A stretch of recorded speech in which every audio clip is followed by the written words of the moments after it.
Hello, c'est Greg. Dans cette vidéo, on va voir toutes les étapes par lesquelles on va devoir passer pour pouvoir se lancer et devenir marchand de biens.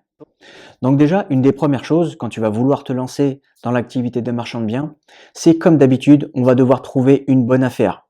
Et une bonne affaire en tant que marchand de biens, ça ne court pas les rues. Il n'y a pas non plus énormément de biens qui sont en vente qui nous intéressent. Les trois quarts des biens qui sont en vente ne nous intéressent pas. Nous, ce qui nous intéresse, c'est vraiment, on va dire, 1% des biens qui sont en vente.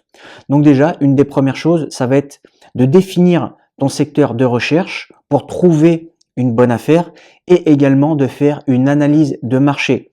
Donc vraiment, ta première étape, c'est de définir ton secteur de recherche parce que quand tu débutes, tu peux pas t'amuser à rechercher des biens dans toute la France.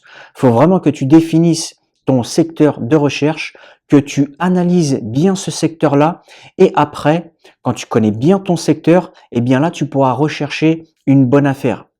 Le truc qu'il y a, c'est que parfois, quand on va définir un secteur, ça peut être un secteur qui ne correspond pas à nos critères. Donc ça, il faut le prendre en compte. Quand je dis qu'il ne correspond pas à nos critères, ça veut dire quoi?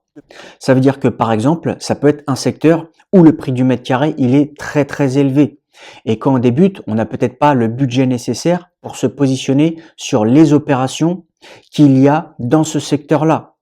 Donc, si le secteur ne nous convient pas par rapport à notre budget, par rapport au type d'opération que l'on veut réaliser, il va falloir changer de secteur. Donc, c'est pour ça que définir son secteur de recherche au début est très important. On va partir du principe où tu as défini ton secteur de recherche. Quand tu auras défini ton secteur de recherche, tu feras une analyse de marché pour voir un petit peu comment est le marché, qu'est-ce que propose le marché. Est-ce que c'est un marché liquide? Est-ce que c'est un marché moins liquide? Tous ces petits détails-là, il va falloir les prendre en compte. Donc ça va être vraiment ta première étape à faire.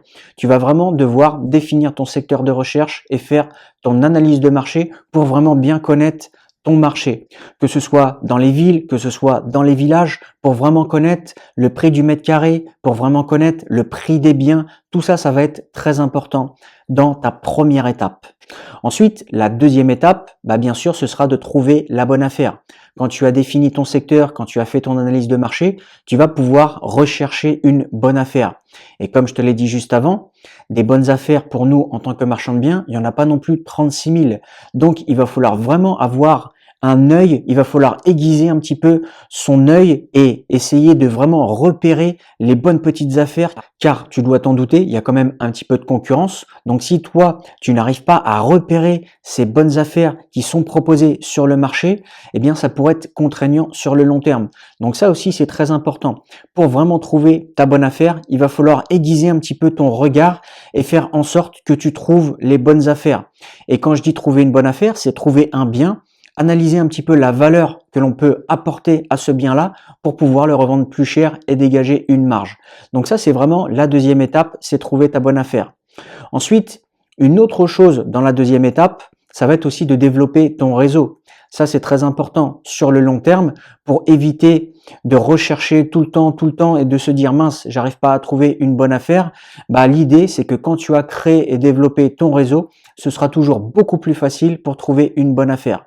Donc ça, c'est la deuxième étape, c'est trouver une bonne affaire et développer ton réseau. Ensuite, la troisième étape, et ça va être plus être un côté administratif, ça va être de créer ta société. L'idée, c'est que tu puisses trouver une affaire et après, quand tu as trouvé une affaire, eh bien, à partir de ce moment-là, tu pourras créer ta société. Pourquoi je te dis ça? Parce que si tu crées ta société avant, ça peut être faisable. Bien sûr, il n'y a pas de problème, mais on va éviter de faire certaines dépenses qui peuvent être inutiles au début quand on n'a vraiment rien trouvé. Donc ça, c'est vraiment une autre chose. La troisième étape, ce sera de créer ta société. Ensuite, une autre étape, donc on passera à la quatrième étape, ce sera tout simplement quand tu as trouvé ta bonne affaire, quand tu as créé ta société, qu'est-ce que tu vas devoir faire? Tu vas devoir financer cette bonne affaire-là. Donc si par exemple, tu veux financer en fonds propres, il n'y a pas de problème. Mais si par exemple, tu dois faire une demande de financement, tu devras créer un dossier complet pour faire ta demande de financement. Donc ça, concrètement, ce sera la quatrième étape. Ce sera vraiment faire tout le nécessaire pour pouvoir obtenir ton financement. Bien sûr, des fois, il y a beaucoup de critères à prendre en compte par rapport à une demande de financement. Il va falloir quand même monter un dossier qui est bien crédible, qui est bien ficelé pour que, au final, tu arrives à obtenir le prêt que tu veux demander pour pouvoir financer la bonne opération que tu as trouvée. Ensuite, une des dernières étapes, ce sera tout simplement le pilotage et la structure de ton projet. Imaginons par exemple, tu te positionnes sur un achat, rénovation, revente, tu vas devoir piloter ton projet de A à Z en trouvant des artisans, en gérant un petit peu le chantier. Bref, tu vas piloter ton projet de A à Z. Donc ça, ce sera une 5e étape.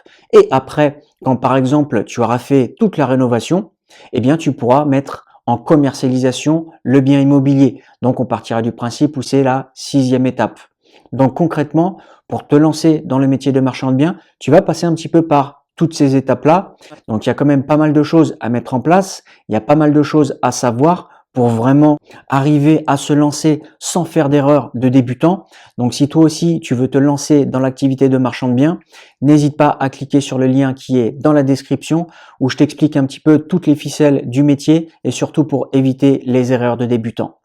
Je te remercie d'avoir regardé la vidéo jusqu'ici et moi je te dis à bientôt dans une prochaine vidéo. Ciao, ciao!